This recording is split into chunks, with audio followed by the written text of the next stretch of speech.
Hello everyone, my name is Illyrian. Welcome to my channel. Today I'm looking at a video from a Christian channel named A Mentor for Me. And in this video, uh, Terry, I believe his name is Terry Nolan, represents 6 points that theists should concentrate when they talk to skeptics about God.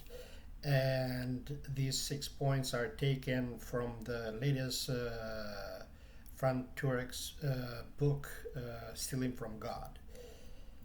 So let's hear Terry present us these 6 points and see how well thought these 6 points are. The first tool is causation. The C in crimes stands for causation. Causation, in other words, what is the cause of all that we see? Now, either something came from nothing or something came from something. One of those has to be true. So which is it? Did something come from nothing? The atheist would have you believe that nothing produced everything. Everything came.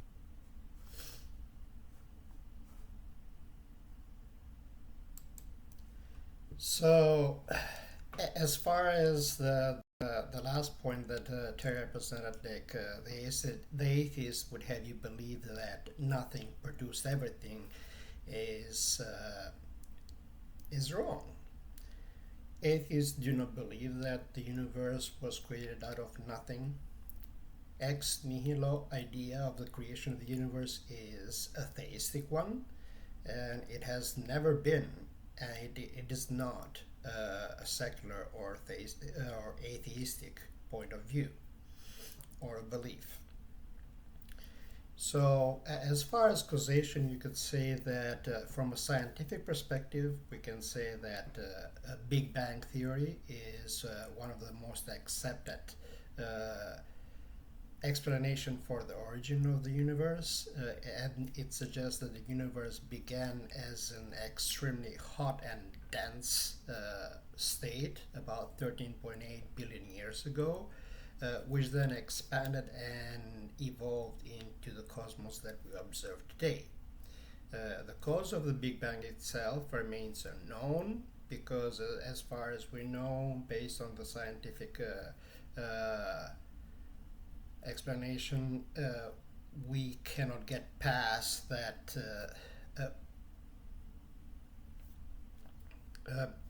T0.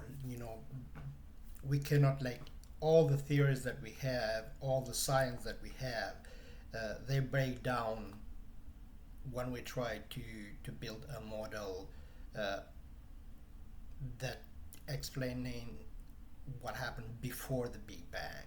Well, we have no way of uh, knowing that. We can hypothesize, but that's all we can do. We cannot, like, build a model like the Big Bang that explains after the expansion.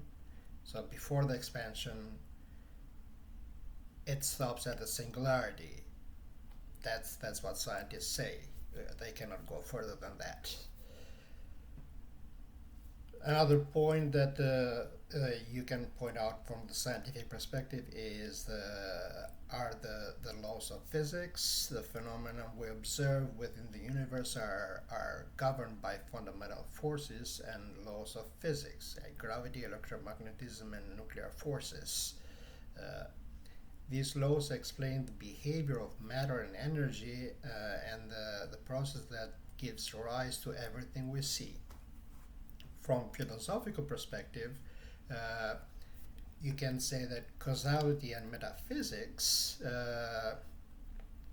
comes to you, and one might argue that everything we observe is the result of a chain of cause and effects leading back to some initial cause or uncaused cause. This is a central idea in many metaphysical system where the universe and everything within it are seen as part of a causal chain. Uh,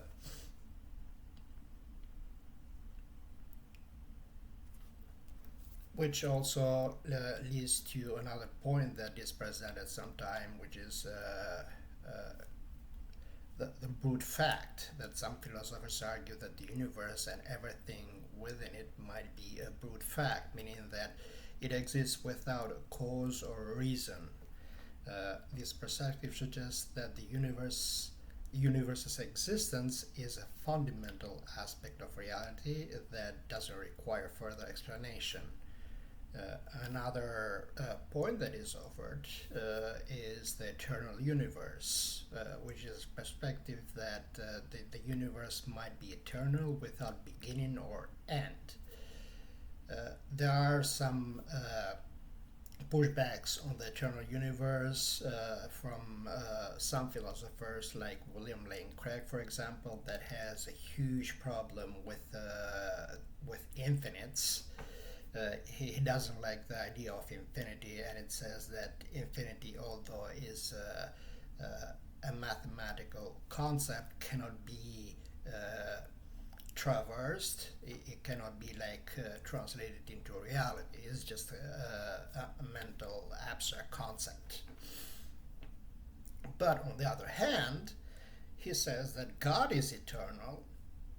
God has existed for all eternity, for all infinity. So if the universe cannot traverse infinity, then how can God traverse infinity?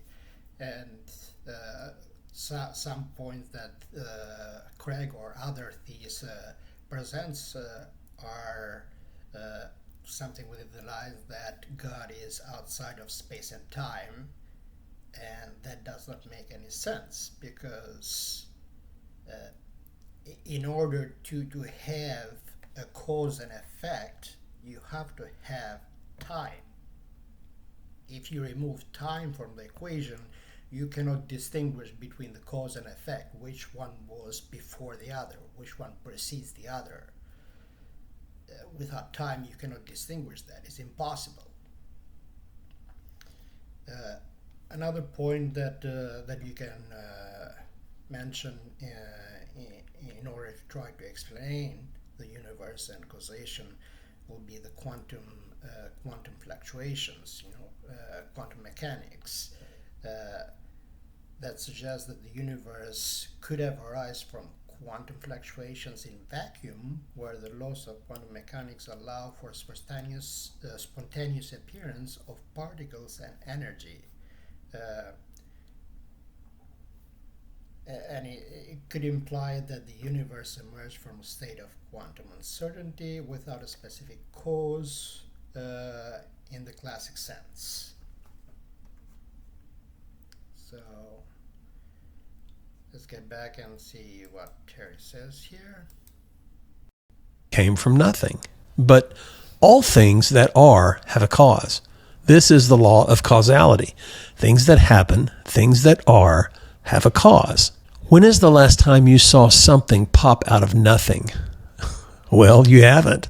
Something didn't come from nothing. So the question is, what is the cause of all that we see? What caused it? Was it nothing, or was it something? What is the first cause, or as Turek calls it, the uncaused first cause?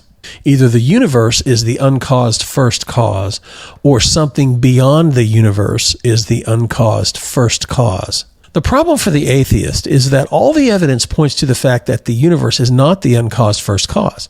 So in discussing the existence of God with skeptics, ask them this question: what is the first cause? What is the uncaused? So as I said before, the uncaused caused is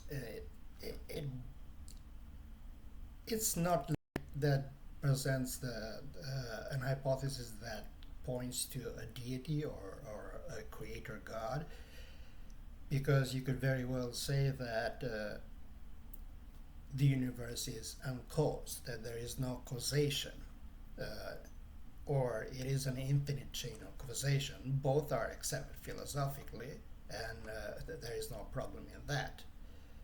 But if you want to say that the universe must have a cause, then I would say God must have a cause as well. Because why accept one but not the other? You're trying to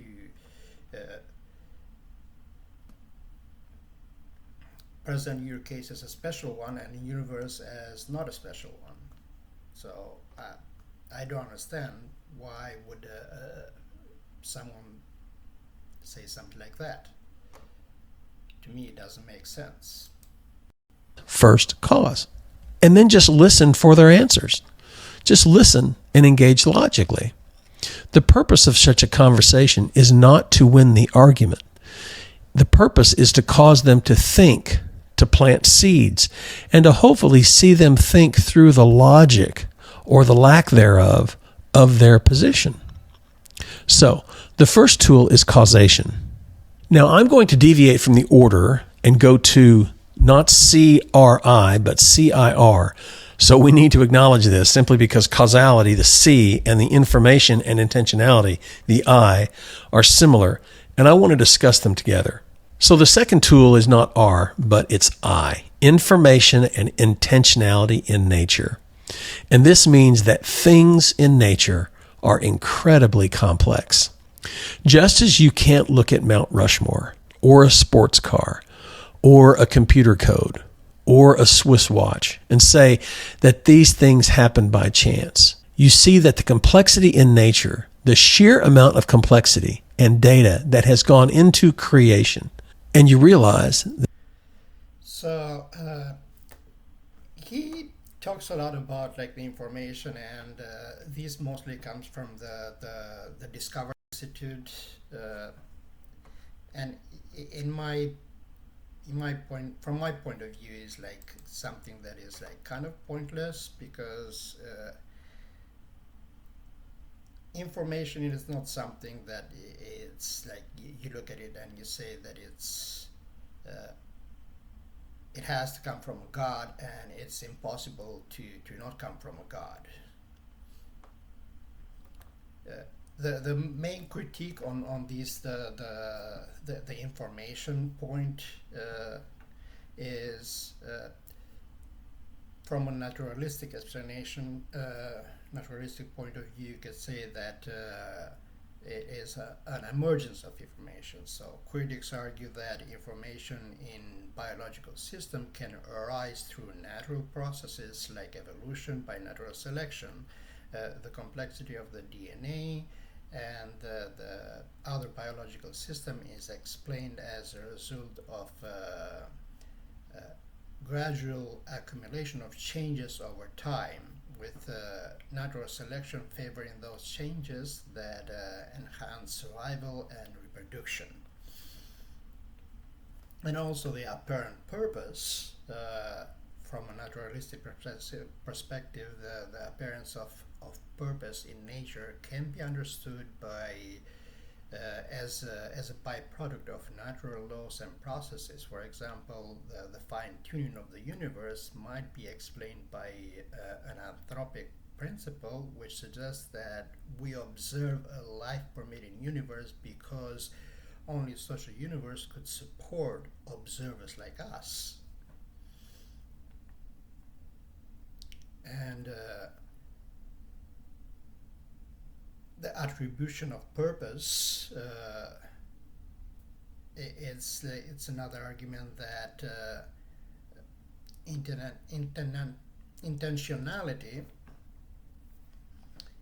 is seen in nature, as seen in nature, might be a projection of human tendencies to attribute purpose to patterns that we observe in nature.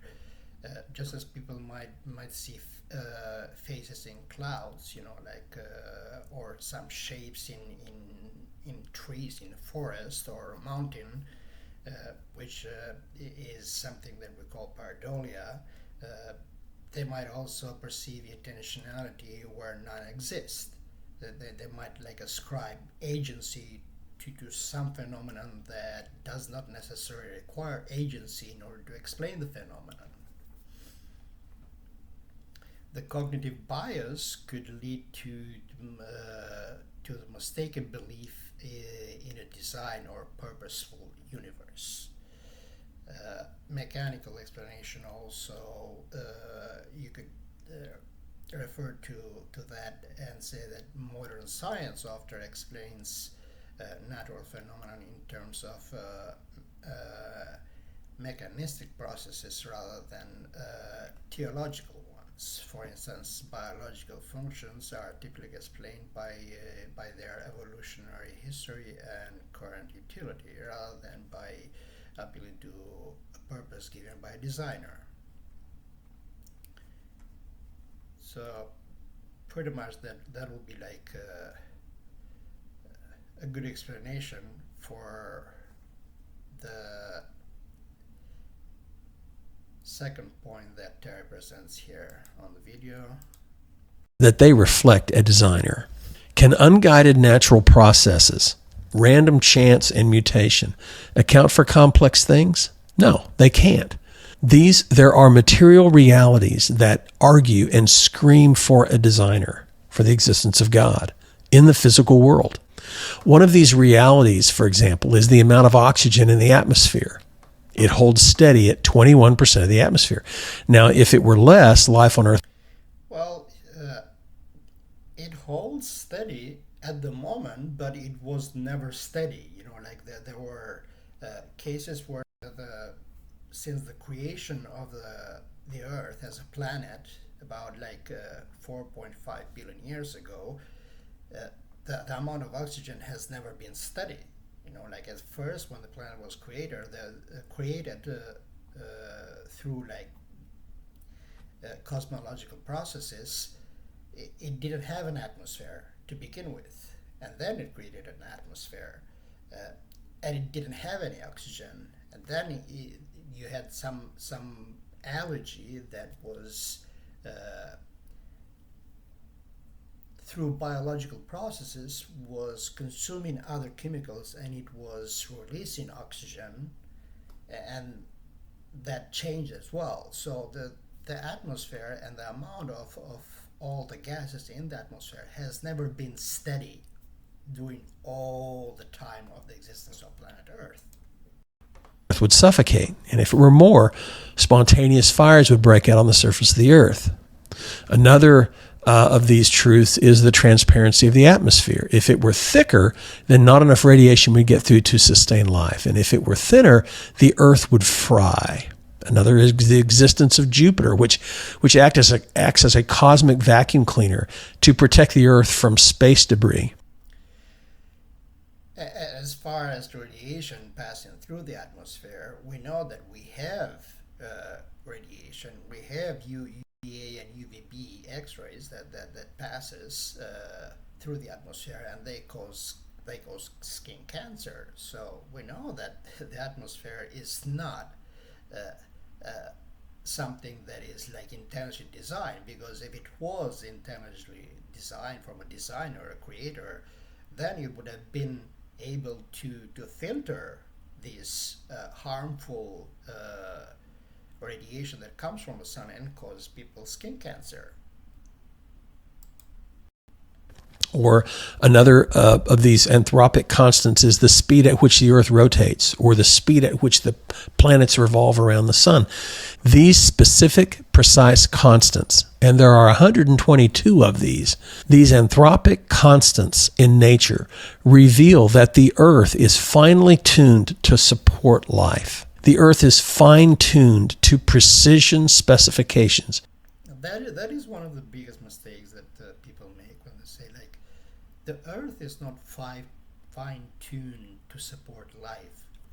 Life on Earth has adapted to the environment that exists. It's the other way around. Life has adapted to Earth.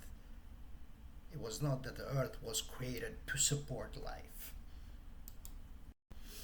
To support human life. In my previous video on why evolution is in crisis, I discussed the fact that the mapping of the human genome has revealed a level of complexity in the human cell that was unknown to scientists just a few decades past. And within the cells, there are nanogears and pulleys and levers and motors that allow the cell to operate. These are complex nanomachines, and this complexity in the cell screams for a designer. In humans, our body is reproducing 25 million of these new cells every single second. And this process is driven by intelligence. The components of the cell know where to go and what to do. The amino acids know how to combine and to produce. Well, that is also like a mistaken point of view. The atom of hydrogen and the atom of oxygen, they don't know how to interact with each other. They're not conscious entities. They just matter. That are simply like they are fundamental. They're like fundamental particles. Like that interact with each other. There is no consciousness or intentionality in that. Like it's just the physical state of an atom that allows the interaction with another atom based on the structure of the atom and based on the number of electrons that they have. It's something that can be simply explained by physics and chemistry. There is no consciousness, intentionality, or something over there. Like it's stupid to think that way.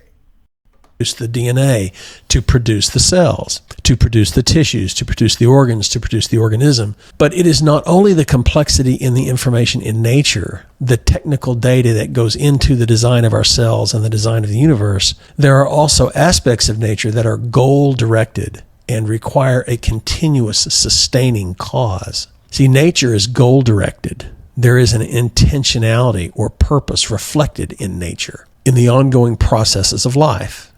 As I mentioned before, when I said as far as purpose or intentionality, we can be we can create some cognitive bias towards these. We can say that there is intentionality. It's just like the thought of shapes in the clouds, pareidolia. You think that there is intentionality or purpose, but you ascribe purpose to that phenomenon. And in growth. And if there is intentionality, then there must be one who intended, one who purposed. The third tool in the toolbox is reason. Now we are back on our crimes alliteration. The R stands for reason. There are laws of logic. 2,500 years ago, Plato and Aristotle identified several of these laws of logic. There's the law of identity, which says that each thing is identical with itself. There's the law of non-contradiction. If something is true, then the opposite of it is false. There's the law of the excluded middle. A statement is either true or false. And then there's the law of reason and consequent. Everything must have a reason or a cause. Everything must have a reason or a cause. I also mentioned when I was trying to explain the cause of the universe, which you could have something that are brute facts. So that point gets nullified in that way. But also the laws of logic are you could see in the laws of logic as something that we identify and what we see in as far as relation in nature. You could say that from a perspective of abstract object or conceptual framework, the laws of logic such as non-contradiction, the law of identity, and the law of excluded middle are often understood as principles that are not contingent upon physical reality. Atheists can argue that these laws are necessary truth that exists independently of mind, including the divine mind of God. They are not created or caused by anything, rather they are the fundamental principle that structure rational thoughts and discourse. You could also argue that is a human construct. Some atheists and philosophers argue that the laws of logic are human constructs that have been developed to describe and understand the consistent patterns in our reasoning and the world. Well, these laws seems they could seem necessary and universal. They are seen as framework that humans have identified and formalized rather than as entities that exist in some external metaphysical realm.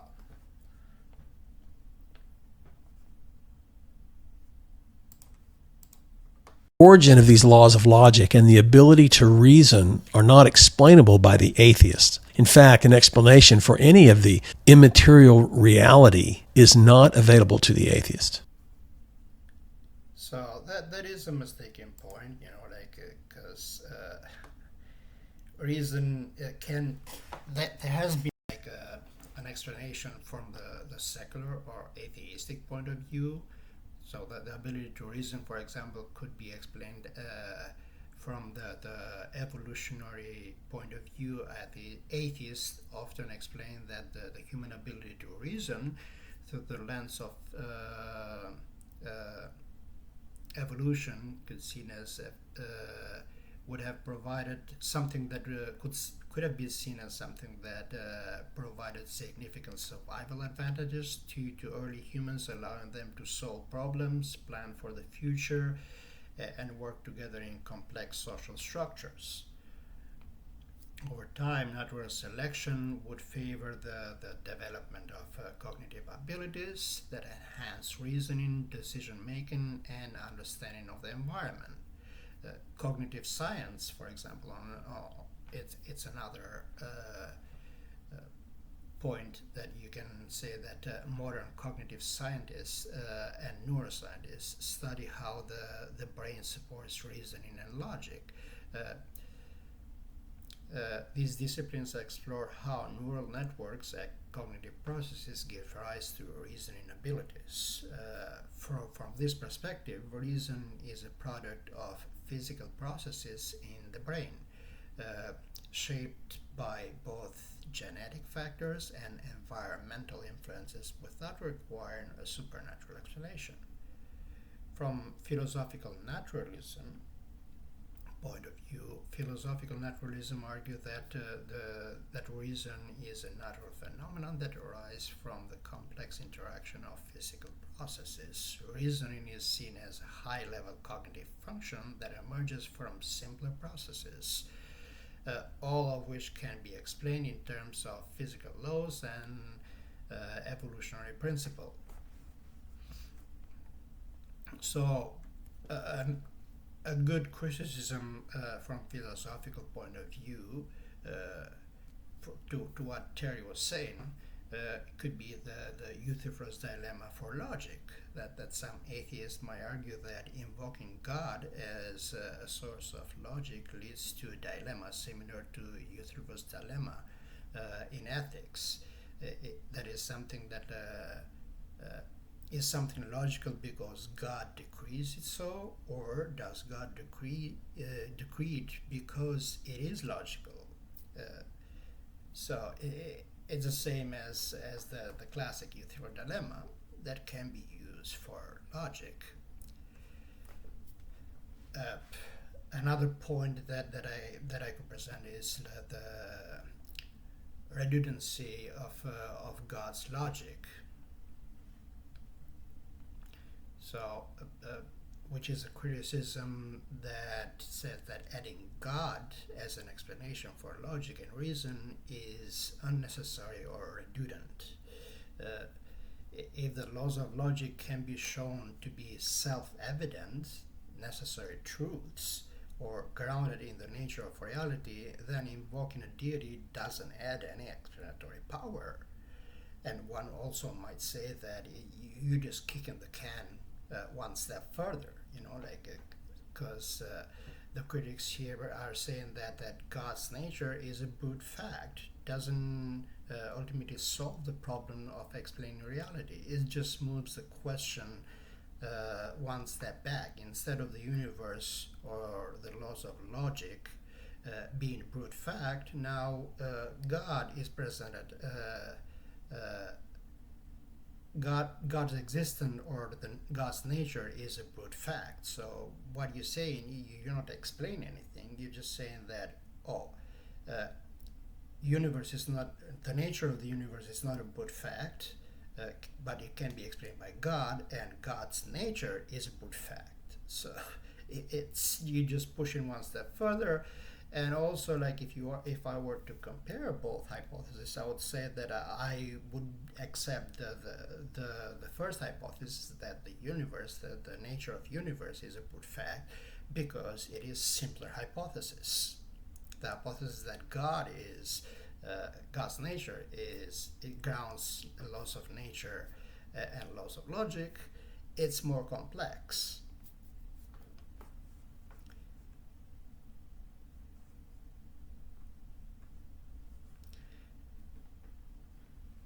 You can also, some atheists might acknowledge that certain aspects of logic and reason are still not fully understood, but their view in this is that further inquiry might be required to explain that. But as it is at the moment, I think that the explanation that is given by seculars is, I would say, acceptable for the moment. See, only material things are. Because remember, naturalism and atheism teaches that we are just the meat sack, the evolved product of the primordial soup driven by accidental, random chemical reactions. Now, this is another point that is like, it aggravates me, and I hate it when I hear these, because humans are not a meat sack. It's not like, you cannot say that even if you were to get all the chemicals that the human body is made of and put them in a bag or in place, like mold them together, you cannot create a human. You know that there are certain processes that go into that. The atoms and everything is arranged in a certain structure in it, that is not just like a bag of meat sack. And nobody says that. Like, only the theist that wants to impose a purpose or a deity or a creator would say something like that. Actions. So logic and reason and beauty and art and music and emotion and self-awareness and purpose and meaning, these non-material things are only reasonably explained by a cause or a designer who is both rational and purposeful. And you see, as theists, we believe we are these because we reflect the nature of the one who made us. Self-awareness and the ability to reason are some of the strongest arguments for a creator. The very fact that I can reason reflects the existence of reason. Does non-reason produce reason? No. Reason comes from reason. You may want to hit pause and think about that for a moment. It's quite a profound idea. The fourth tool in If reason comes from reason, then does it mean that reason it's something that is eternal? It has existed forever? Because at what point was reason created? It has to be created. It has to have a cause, right? From Terry's point of view, as if reason only comes from reason, that means that reason is eternal, has existed forever. the tool belt is morality. M in the crimes alliteration is for morality. Here's a question. Can you identify something that is universally wrong? Wrong every time, in every instance. Maybe the killing of innocent children? Maybe the Holocaust? Are those morally wrong? Morality is it's another point that a lot of theists try to act. So it is a very complex. I think that most of the philosophers agree that they can explain morality without the need of a deity. Secular moral realism, for example, in this point of view, like some philosophers argue that objective moral value can exist independently of a divine lawgiver. Secular moralists believe that moral truths are objective and discoverable truth, and they are discoverable through reason, experience, and reflection.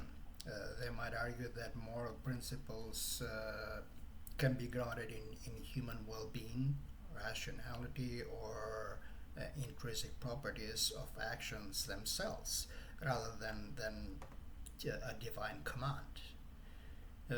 Evolutionary ethics it's another alternative that tries to explain that moral behavior through evolutionary biology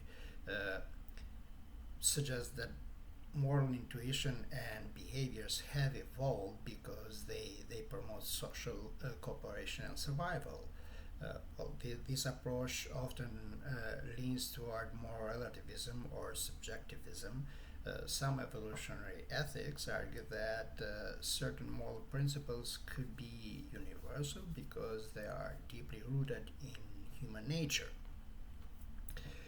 Cultural relativism argues that moral values are constructed by societies, and therefore they vary across cultures, which is something that we see in reality. If you look at history, that's what you see the most. Like you see that you have like a huge variety across all the cultures. They might reject the idea of universally binding moral perception, viewing moral judgment as relative to the norms and values of different societies. From this perspective, the existence of diverse moral codes across cultures challenges the idea of a single, universally binding moral law. The Euthyphro dilemma, which I mentioned before, could be mentioned on this because it's a very good question that has not properly been answered to the best of my knowledge from any theist. So this classic philosophical dilemma questions whether something is morally good because God commands it, or if God commands it because it is morally good. And whichever you pick, you'd still have problem trying to further explain it. If the former morality seems arbitrary, based on God's will alone, if the latter, then morality exists independently of God, undermining the need for a divine moral lawgiver. And also, from the philosophical and theological implication, the role of God in morality. God is the foundation of moral law, providing an absolute standard by which all action are judged. This view emphasizes the necessity of transcendent being to ground moral truths that apply to the universe. So, but when you try to weigh the arguments, strength of the argument.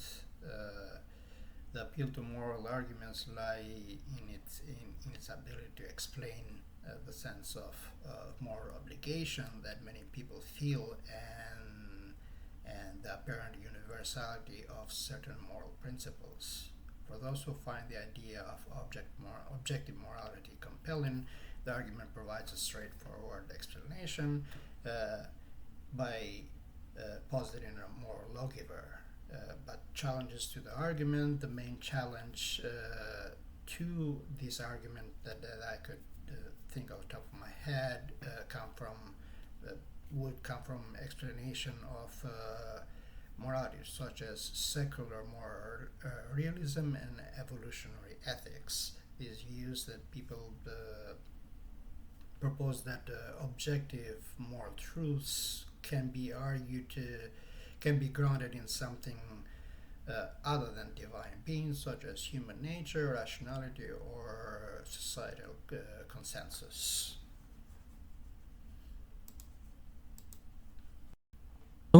Every time, everywhere, Yes, I would say they are. Well, if there are universal wrongs, a universally binding prescription for human behavior, then there is a being who prescribed it, who prescribed the universally binding prescription. Or in more common language, if there is a law, then there is a lawgiver. There is a source for that law. Every law has a lawgiver. Every prescription has a prescription. This is another bad point that they present, because like every law has a lawgiver. So the law of gravity has a lawgiver that gave us gravity, but that is like very, very, very wrong, to put it in nice terms. Like, 'cause it's not like we got the law of gravity from a deity. Like we came up with the law of gravity when we were trying to explain the phenomenon that we observed in nature. We didn't bump into the law of gravity didn't exist in a metaphysical realm. It's not like Isaac Newton was walking on the street and he kicked something, and that something like stood up and said like, "Hey, I'm the law of gravity. You found me." That is like stupid. And it's not like people can go through like the extreme meditation, like the hypothesis of Nikola Tesla, that we can access the Akashic records, that they have all the knowledge that is required on the world, and that's where we find the law of gravity. These are the law of gravity and other laws that we have are explanations for the observed phenomena and patterns in nature. Well, they are not given to us by a divine entity. Prescriber. If you were to walk along the sidewalk and find a prescription laying on the sidewalk, what could you conclude from it? Well, you read it and you could conclude many things. What med is being prescribed? What dosage? Who prescribed it? When did they prescribe it? You wouldn't think that this prescription just popped out of nothing, would you? It was created by random chance. No, of course not. Yet that's what we are expected to believe from naturalism and Darwinism. Well, as I mentioned like 5 seconds ago, that's what this is. Like it's we weren't hand-given the law of gravity. Like we came up with it when we were trying to explain that phenomenon. When we try to present a medical prescription as something that is like a one-to-one analogy with laws of nature and laws of logic, it doesn't fit. The analogy it's bad. Like you cannot compare it that way. The bottom line is the fact that we can all agree that certain things are just wrong is screaming evidence for a moral lawgiver. And the fifth tool in the tool belt is evil. The E in crimes stands for evil. Before I add to the fifth tool, I would like to mention that also the biggest problem when you try to say that when it comes to the Euthyphros dilemma, as far as morality, you have a problem that, just like the causality, you kick in the can one step further, because most of the people nowadays, when you have conversation in social media like Discord or Clubhouse, they'll say that morality, when you try to pick up which answer, you get the first answer on the Euthyphros dilemma, and then they end up saying that everything is grounded in the nature of God. But then we have the other problem that points to the conclusion that we reach logically, that morality is a brute fact, because God's nature is a brute fact. It doesn't have any further explanation. So it could have been any other way. It just happens to be that way. God's nature just happened to be that way, that it aligns with morality.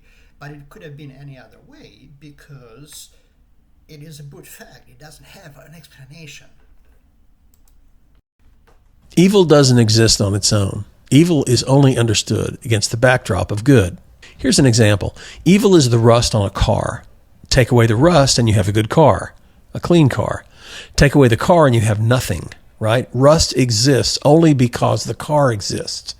Rust doesn't exist on its own. Rust is a reaction to the metal in the car, right? Okay, here's another example. Evil is like a shadow. The existence of a shadow reflects the existence of sun and light. So it's weird, that they mention this kind of yes, that, the idea that evil is only understood against the backdrop of good is a philosophical concept that is often discussed in the context of ethics, metaphysics, and theology. But this concept suggests that the notion of good and evil are interconnected, and that our understanding of what constitutes evil depends on our understanding of good.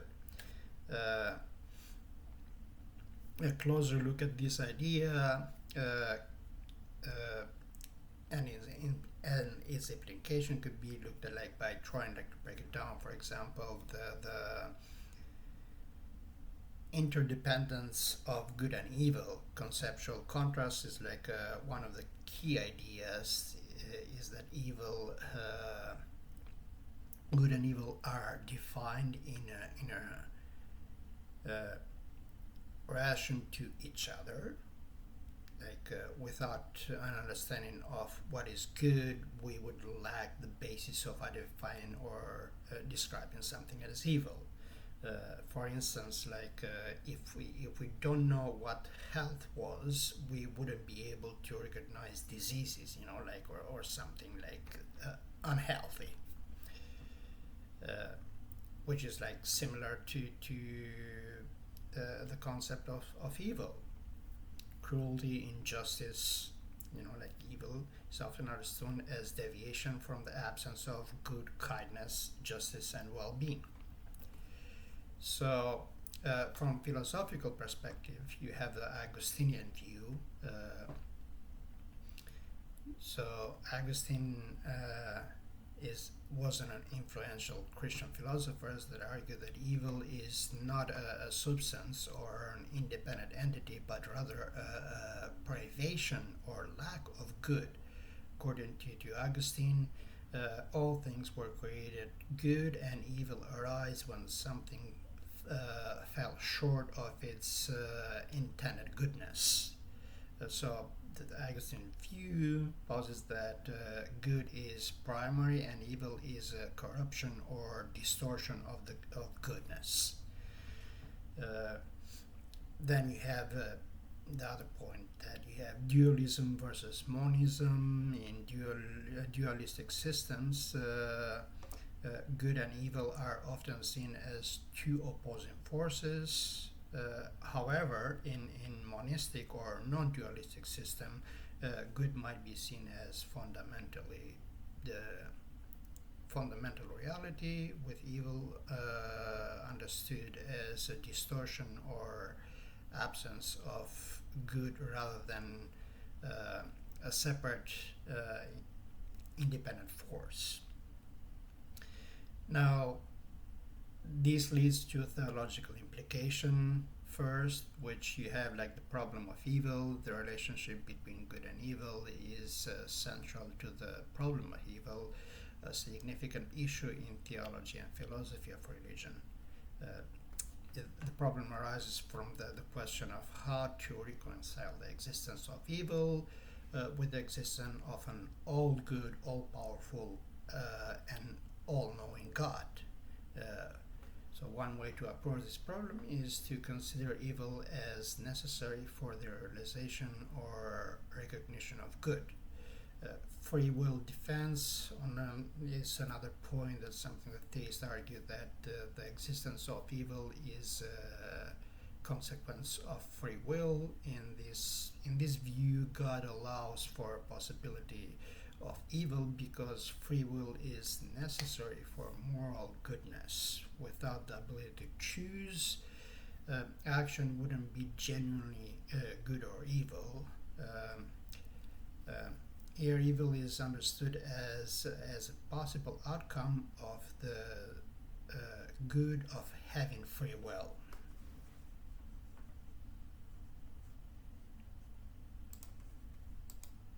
Light. Here's another example from C.S. Lewis, who wrote, "You don't know what a crooked line is unless you can measure it against a straight line." So the existence of evil is the rust, it is the shadow, it is the crooked line. But when it comes to the crooked line, and yes, C.S. Lewis might be right that you measure it against the straight line, but the straight line was not given to us. We made the straight line as well. Like humans made the straight line. The imperial or the metric measuring system was not given to us by a deity. We, the humans, we as creatures, through our cultural evolution and through all the life on this planet, we came up with these systems. The fact that we have two systems, it shows that we came up with these systems and they were not given to us by a deity. Because if the measuring system would have given to us by a deity, then we would have one. Why have two? Why have empirical and metric system? The existence of evil is strong evidence for the existence of a moral perfect being, a God. If evil exists, then God exists. The sixth tool in the tool belt is science.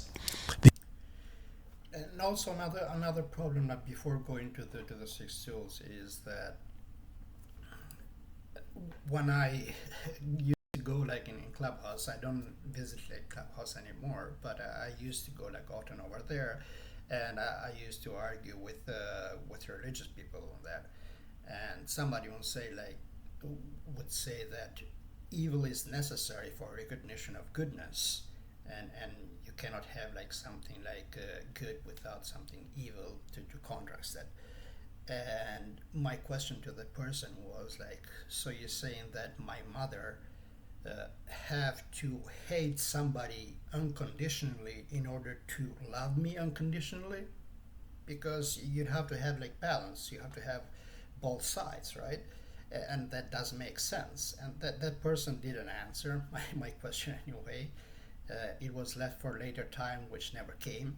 But think about that, because if you say that you have to have both, that means that my question stands. Does my mother needs to hate somebody unconditionally in order to love me unconditionally? If you have to have both sides.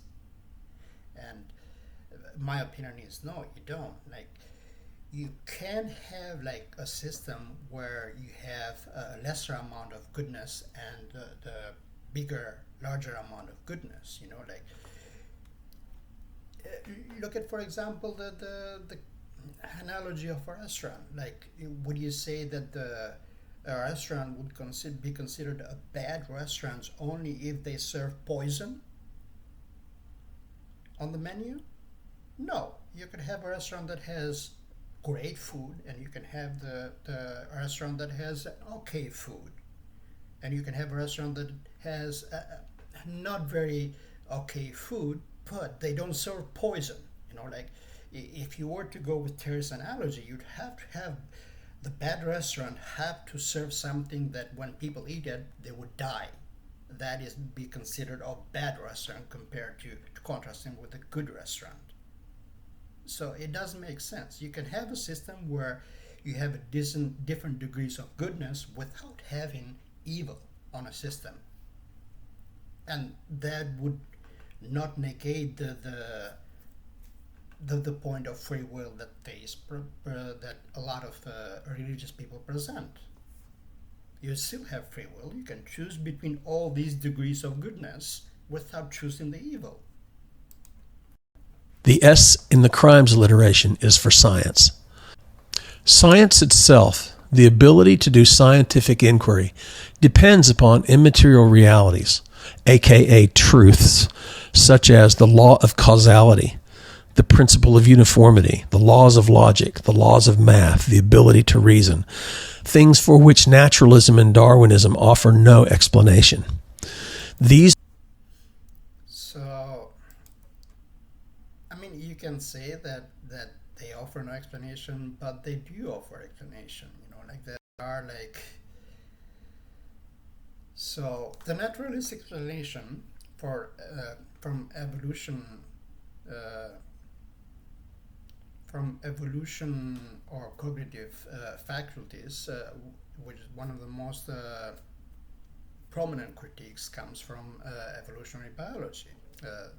These perspectives argue that human cognitive faculties, including the ability to conduct science or scientific inquiry, evolved as survival mechanism. Our brains developed to solve practical problems related to the survival and reproduction.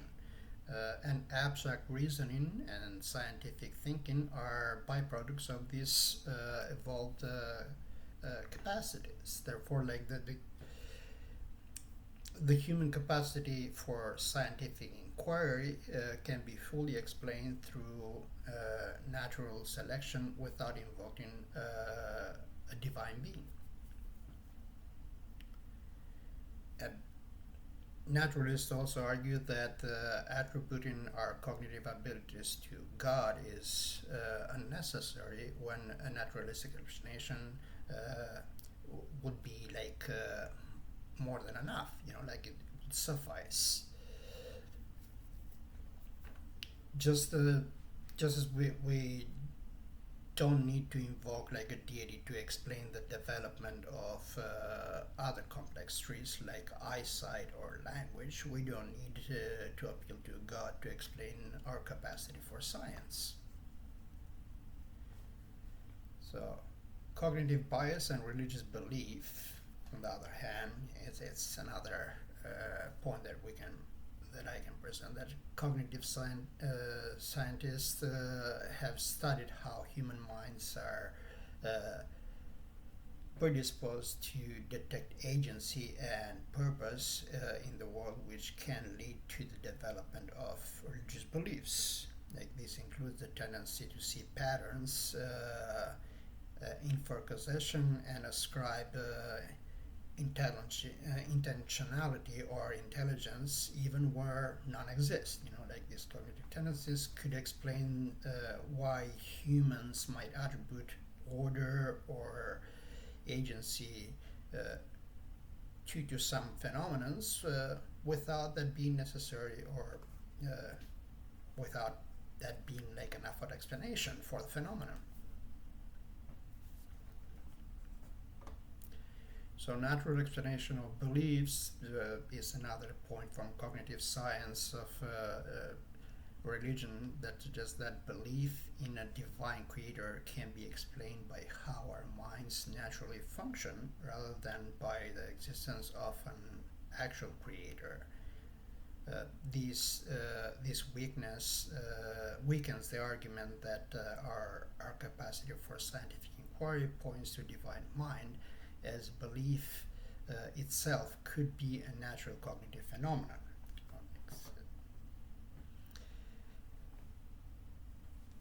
You also have you could look at the from the philosophical point of view, the problem of epistemic limitation. So fallibility and cognitive bias. The human cognition it's not infallible, so we are fallible creatures. We are prone to various cognitive bias and errors. Our ability to conduct scientific inquiry is not perfect and is often limited by these biases. The one of the main goals of science is to eliminate as much as possible the cognitive biases in order to reach a feasible conclusion, an acceptable conclusion. So critics argue that if our cognitive abilities were divinely designed for the purpose of understanding the universe, we might expect to see abilities to be more reliable and less prone to errors. You could have less errors because we were created with a good system in mind. So the very existence of such limitation, like in these matters, suggests that our cognitive faculties are the result of natural, imperfect evolutionary processes rather than divine design. The anthropic principle comes to mind, which is another, like the anthropic principle suggests that we observe a universe conducive to scientific inquiry because only such a universe could produce observers like us. The useful dilemma applied to rationality will be another point that I could mention. Is rationality good because God made it so, or a variation? This is a variation of the useful dilemma that can be applied here. Is our ability to reason and conduct scientific inquiry good and reliable because God made it so, or did God create it because it is inherently good and reliable? So again, you end up like whichever point you choose, the former or the latter, you'd still have a problem trying to further explaining it.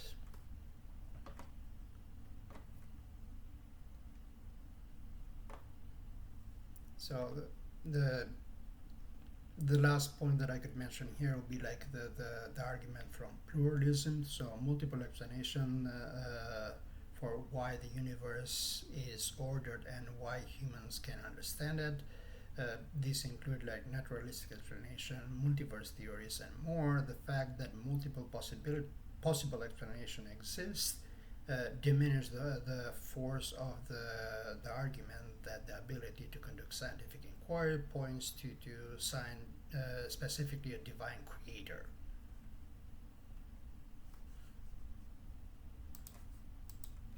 These laws, these truths that allow science to operate, that allow scientific inquiry, are based upon truths. These truths that can be measured and depended upon, that you can put your weight down on and that you can put your belief in. These are absolutes that exist. They are strong evidence of order, of laws, of truths that exist outside of you or me, beyond you or me. I think that another mistake that I mentioned here is that these laws, none of the laws that we have in science are considered to be absolute or universal. As far as we know, that could apply to the grand scale of the universe, but we don't know that for 100%. I mean, like, we have a huge problem in trying to explain gravity, which it seems to entail, like, based on observation, that there is dark energy and dark matter in the universe that are involved, that are showing us that in the grand scale, in the galactic or universal scale, the cosmos like behaves differently from what we see in the local universe within our solar system or within planet Earth. So we don't know if these laws are universal, if these laws apply to the entirety of the universe or the multiverse. We don't know that. We just assume that. And it's an argument from induction. And that will be here when you and I are gone. The ability to conduct scientific inquiry is strong evidence for God. So, when discussing the existence of God with an atheist, agnostic, skeptic, or non-Christian, remember CRIMES, C-R-I-M-E-S, causality, reason, the information and intentionality in nature, morality, evil, and science. And so in conclusion, we have a crisis of authority in our culture. We can't appeal to an authority that others don't share. How do you appeal to an authority that someone doesn't share? Well, I don't know what he's trying to say here, like when you appeal to an authority that don't share. I mean, like, I guess he's trying to say that, like, scientists are present in some cases, like to some explanations, and scientists should not be considered as an authority because you have the theistic explanation, which doesn't explain much. You can't. You have to be able to find other ways to make your case. And when you encounter those who don't believe in Scripture, or who are just unfamiliar with Scripture or Christianity, there are plenty of ways to bridge to the topic of a creator and a sustainer of life. So pretty much that's it from Terry here. Maybe in the near future I'm gonna try to respond to a video from Frank Turek directly, instead of trying to do a response through another person mentioning Frank Turek's idea, because I believe that Frank has like some like very very bad ideas when it comes to explaining natural phenomena and the universe and many other things. But that's it for today. Please like and subscribe, and I'll see you on the next video.